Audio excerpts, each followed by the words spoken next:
Alright, here's my best weight loss advice to anybody trying to lose weight.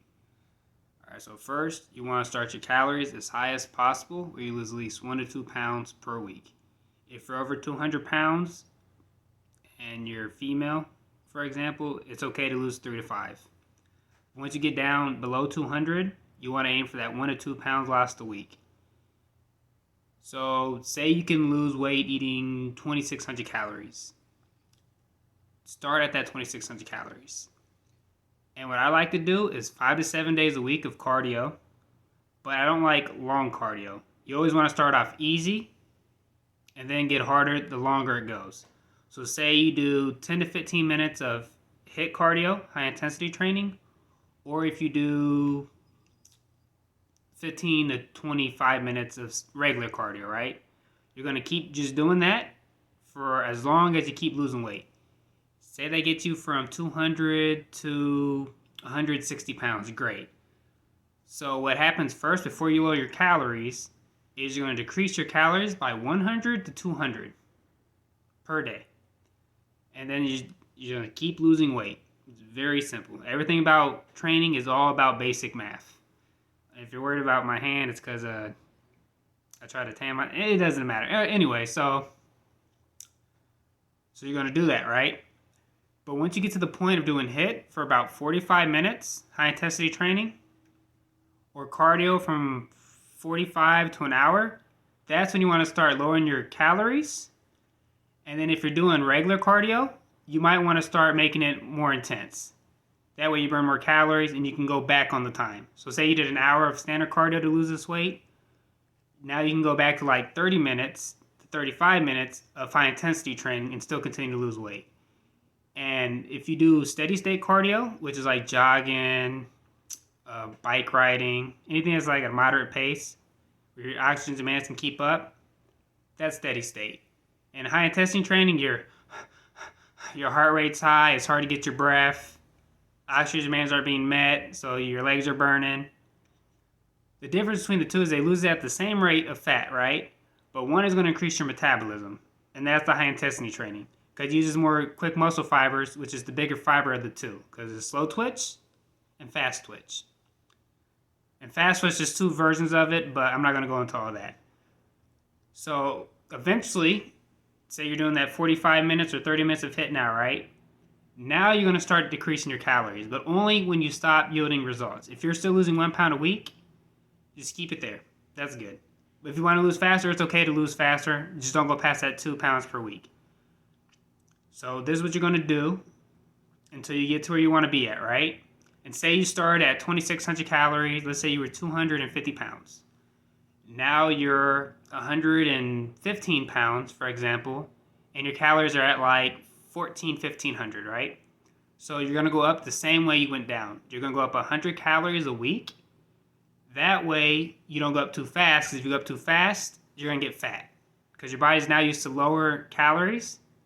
So you got to slowly go back up. And then once you get to maintenance, I will stay there for maybe 2 to 3 weeks, just so your body can adjust to those.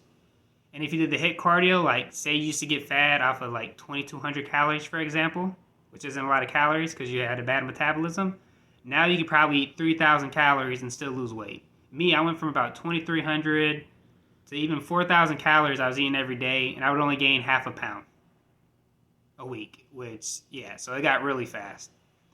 But I did the high intensity training, or any athletic performing training like jumping, sprinting, anything that uses quick muscle fibers will also work. If you want to be more athletic, that's the way I would prefer you go. And if you already have muscle and you're trying to do this, you have to lift heavy, all right? You're not bodybuilding, because when you lift weights and you say you're bodybuilding, you break down your muscles, but on a cut, you don't have everything you need to repair it, right? You have body fat, but then when you get like to that very lean and shredded level, you don't have much. So you have to lift heavy. Just let your arm know like, hey, or your muscles know like, hey, I need this muscle so I can, not die. You know what I mean? And this is just a few strategies, right? And you got to make sure you're drinking enough water. It's very important. And the number one thing that I'm going to give to you that most people don't understand is you need carbs. Especially if you're doing high intensity training, you need carbs, right? You're lifting heavy or lifting weights in general, you need carbs for optimal performance, right? Because what happens with carbs is when you eat it, it breaks down to the body into glucose, which is then stored in the liver and in the muscles, right? As glycogen. And that's what you use when you're working out. And then eventually when you're out of glycogen, like say you're doing steady state cardio, that's going to burn fat for energy. You do high intensity training or weightlifting, you're burning glycogen first, right? Because that's what the body needs. So keep that in mind. Like for me, when I got not ripped, but very, very lean, I was eating 6 tacos for one meal. Another taco I'd eat 8 to 10. And that worked. Hella carbs. So, but when you're losing weight, you do have to remember that your protein has to be high. Maybe not at first, like when you have a lot of extra fat to use, but eventually your protein is going to have to be at least a gram per body weight, right? Or higher.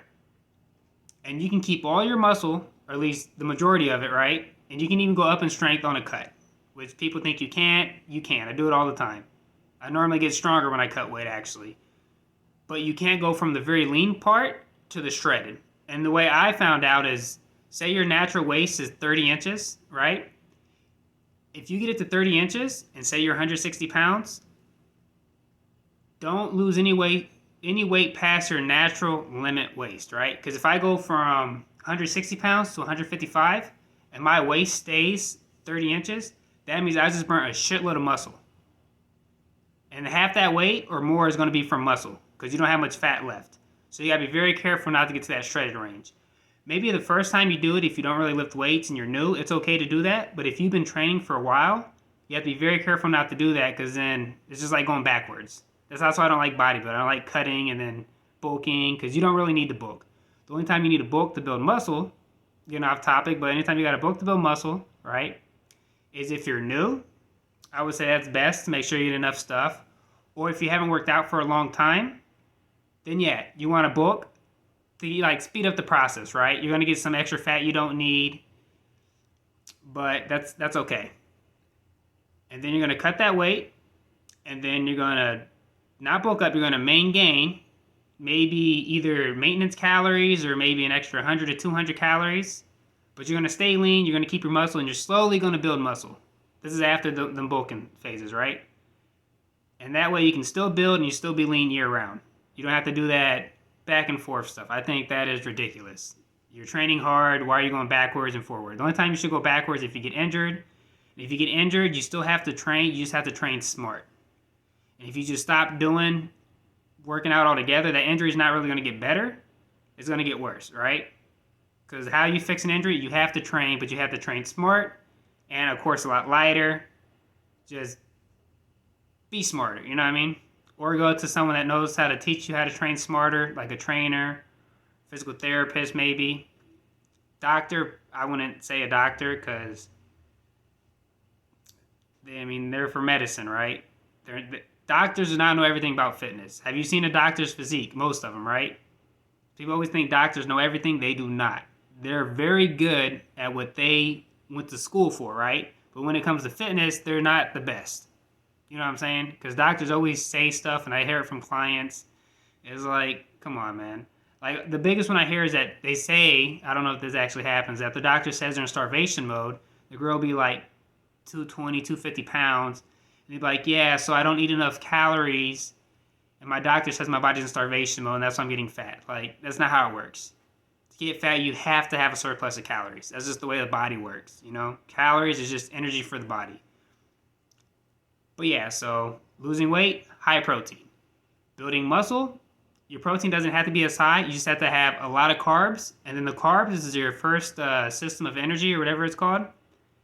And as long as your carbs is high, your carbs can do all the energy stuff for your body. And the protein only has one job, to repair your muscles. That's why your protein doesn't have to be as high when you're building muscle. And yeah, this is just a little spiel I'm going on, to try to help somebody out. And the way to measure if you're building lean muscle is go off your waist. Use the scale, but go off your waist. So say your waist is 30 inches. and you're 160 pounds and you've been main gaining and your waist is still 30 inches, but you're 165 pounds now, that means you gained close to 5 pounds of muscle. But some of that's going to be water weight in the form of glycogen, hopefully. Yeah. Also for performance, that'll be my last thing, is there's two types of water weight that I found out, right? And one of them is from sodium. Sodium, I don't know what it is about it, but it's going to make you not as explosive. I think it messes with your nervous system. This ain't confirmed. I got to do some research to find out, so I'm not giving false information. But it definitely affects your performance. And then if you have water weight from carbs, you're going to be stronger. You're going to have more energy. Like, you'll know the difference. And if you want to do an experiment, have Pizza Hut or something, right? You're going to be a lot heavier than normal. And go work out. Next week, don't have the pizza. Just eat healthy, regular foods. Because I'm a believer in calories in versus calorie out. I don't believe in diets. I believe you just eat the same food you like to eat. Just avoid sugar, And then, and if you need it, like say, you've been losing weight for a while or building muscle for a while, and you want a refeed day for like losing weight especially, then that's fine. And a refeed day is just where you have 500 to 1,000 more calories per that day. And I don't know the science in it, but for some reason it helps you keep losing weight. If you don't have refeed days, you might not lose the 2 pounds like you should. Even though mathematically it makes sense for you to lose weight that time, right? But yeah, so that's my advice. Start your calories high, stay hydrated, measure your waist, and just train smart. If anyone has any questions, just ask me, because I know I just threw a whole bunch of random shit together, and I'm sorry for that, but yeah, I need to make a clipboard and put down my PowerPoint so I can stay focused. But yeah, so if anyone has any questions, just hit me up. The way I like to train is athletically. I like to boost the metabolism. I like to keep you feeling good all the time. I want you to be in shape. I want you to feel young. And I want you to beat PRs. And I don't want you to train the way I used to train before I knew all this, even though I got really strong really fast, but I did everything wrong. And now my body's paying for it now. Now I got a messed up shoulder, which I'm fixing. And I explained to you how to fix that if you get it. I have golfer's elbow, which isn't from working out. It's from a job, which I knew if I had a physical job it was going to happen. It wasn't supposed to be a physical job. So they fucked me over.